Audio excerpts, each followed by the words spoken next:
Hi dear അനീറോ, നിങ്ങൾക്ക് എല്ലാവർക്കും അന്നാസ് കഫേയുടെ പുതിയൊരു എപ്പിസോഡിലേക്ക് സ്വാഗതം. ഞാൻ നിങ്ങളെ പരിചയപ്പെടുത്താൻ പോകുന്നത് ഏത്തപ്പഴം കൊണ്ടിട്ടുള്ള ഒരു റെസിപ്പിയാണ്. അപ്പം ഏത്തപ്പഴമൊക്കെ നല്ല പഴുത്ത ഏത്തപ്പഴമൊക്കെ വീട്ടിലൊക്കെ ഉള്ള സമയത്ത് നമുക്ക് വളരെ എളുപ്പം തന്നെ ഉണ്ടാക്കിയെടുക്കാൻ പറ്റുന്ന ഒരു റെസിപ്പിയാണിത്. അപ്പം നമുക്ക് വീഡിയോയിലോട്ട് പോകാം. അപ്പോൾ ഞാനിവിടെ ഒരു 4 ഏത്തപ്പഴമാണ് എടുത്തിട്ടുള്ളത്. ചെറുതായിട്ട് അരിഞ്ഞു വെച്ചിട്ടുണ്ട്. ഇതിന് നമുക്ക് മിക്സിയുടെ ജാറിലിട്ട് നല്ലതുപോലെ പേസ്റ്റ് രൂപത്തിലൊന്ന് അരച്ചെടുക്കണം. അപ്പോൾ നമുക്കൊന്ന് അരച്ചെടുത്തിട്ട് വരാം. അപ്പോൾ ഈ ഒരു പരുവത്തിലാണ് അരച്ചെടുക്കേണ്ടത്. ഇത് അരച്ചെടുക്കാനായിട്ട് വെള്ളമൊന്നും ചേർത്ത് കൊടുക്കേണ്ട ആവശ്യമില്ല. അപ്പോൾ ഇതുപോലെ തന്നെ ബാക്കി നമുക്ക് അരച്ചെടുക്കാം. ഇതിപ്പോൾ ഞാൻ എല്ലാം നല്ലതുപോലെ അരച്ചെടുത്തിട്ടുണ്ട്. ഇനി നമുക്ക് അടുപ്പത്തൊരു പാൻ വെച്ചതിന് ശേഷം അതിനകത്തോട്ട് 2 ടേബിൾ സ്പൂൺ നെയ്യ് ഒഴിച്ചു കൊടുക്കാം. നെയ്യ് ഇപ്പം നമ്മുടെ കയ്യിൽ ഇല്ലെന്നുണ്ടെങ്കിലും വേറെ ഏതെങ്കിലും ഓയിൽ ഒഴിച്ചു കൊടുത്താലും മതിയാകും. അപ്പം നെയ്യ് ഇവിടെ ചൂടായി വന്നിട്ടുണ്ട്. അതിനകത്തോട്ട് ഒരു ഗ്ലാസ് അവൽ നമുക്ക് ചേർത്ത് കൊടുക്കാം. അപ്പം നെയ്യ് ചേർക്കുന്നത് എന്തോന്ന് പറഞ്ഞാൽ, നെയ്യ് ചേർക്കുവാണെങ്കിൽ ഇച്ചിരി കൂടി ടേസ്റ്റ് കിട്ടും. അതിന് വേണ്ടിയാണ് നെയ്യ് ചേർക്കുന്നത്.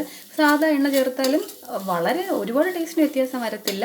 എന്നാലും നെയ്യാണെങ്കിൽ ഇച്ചിരി കൂടി ടേസ്റ്റ് ആയിരിക്കും. അപ്പോൾ ഇതിന് നമുക്ക് ചെറുതായിട്ടൊന്ന് വറുത്തെടുക്കാം. ഇതിപ്പോൾ ചെറുതായിട്ട് കളറൊക്കെ മാറി തുടങ്ങിയിട്ടുണ്ട്. ഇതിൻ്റെ കൂടെ നമുക്ക് 1 കപ്പ് അളവിന് തേങ്ങയും കൂടെ ചേർത്ത് കൊടുക്കാം. എന്നിട്ട് നല്ലതുപോലെ ഒന്ന് മിക്സ് ചെയ്തെടുക്കാം. അടുത്ത് നമ്മൾ മധുരത്തിന് വേണ്ടി ചേർത്ത് കൊടുക്കുന്നത് ശർക്കരയാണ്. അപ്പോൾ പഞ്ചസാര വേണമെന്ന് ചേർത്ത് ഉപയോഗിക്കുന്നവർക്ക് അത് വേണമെങ്കിൽ പഞ്ചസാര വേണമെങ്കിൽ ഉപയോഗിക്കാം. ഞാനിവിടെ ശർക്കരയാണ് എടുത്തിട്ടുള്ളത്. അപ്പോൾ ശർക്കര പാവ് കാച്ചി വെച്ചിട്ട് അരിച്ചെടുത്തേക്കുന്നതാണ്. അപ്പം അത് ഞാനിവിടെ 1 ഉരുള ശർക്കരയാണ് എടുത്തിട്ടുള്ളത്. അതും കൂടെ ഇതിൻ്റെ കൂടെ ചേർത്ത് കൊടുക്കാം. ഇത് അരിച്ച് വെച്ചേക്കുന്ന ശർക്കരയാണ്.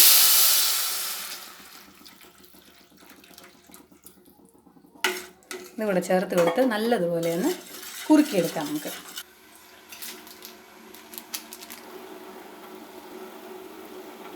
അപ്പോൾ ഇതിൻ്റെ കൂടെ ഫ്ലേവറിന് വേണ്ടിയിട്ട് ഞാനൊരു 5 ഏലക്കയും കൂടെ ചതച്ചിടുന്നുണ്ട്.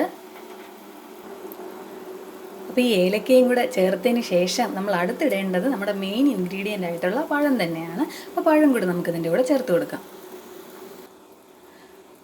പഴം ചേർത്ത് കൊടുക്കുമ്പോൾ എപ്പോഴും ശ്രദ്ധിക്കേണ്ടതെന്ന് പറഞ്ഞാൽ ഫ്ലെയിം ഏറ്റവും കുറച്ച് വെച്ചിട്ട് വേണം ഇട്ട് കൊടുക്കാൻ. അല്ലെന്നുണ്ടെങ്കിൽ ഇത് അടി പിടിക്കാൻ ചാൻസ് ഉണ്ട്.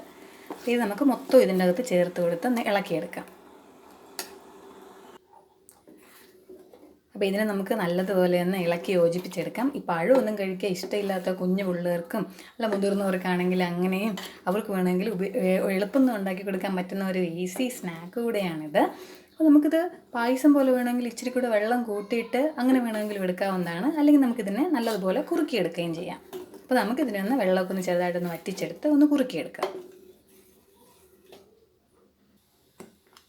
ഒരു 2 മിനിറ്റ് ആയപ്പോൾ തന്നെ ഇത് നല്ലപോലെ കുറുകി വന്നിട്ടുണ്ട്. മധുരം ഒന്ന് ബാലൻസ് ചെയ്യാൻ വേണ്ടിയിട്ട് ഞാനൊരു പിഞ്ച് ഉപ്പ് കൂടെ ചേർക്കുന്നുണ്ട്.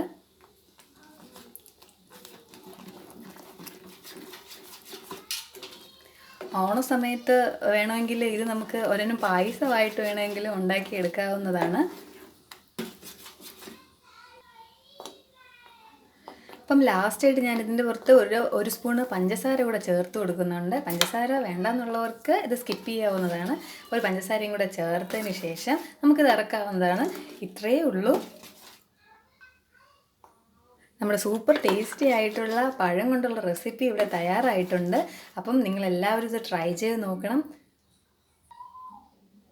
അപ്പോൾ ഇതെല്ലാവരും ട്രൈ ചെയ്ത് നോക്കുമല്ലോ അല്ലേ? അപ്പം നിങ്ങൾക്ക് എല്ലാവർക്കും ഇത് ഇഷ്ടപ്പെടുവാണെങ്കിൽ ലൈക്ക് ചെയ്യണം, ഷെയർ ചെയ്യണം, സബ്സ്ക്രൈബ് ചെയ്യണം. ഇനി അടുത്തൊരു വീഡിയോയുമായി കാണുന്നത് വരെ സ്റ്റേ സേഫ്. ബൈ.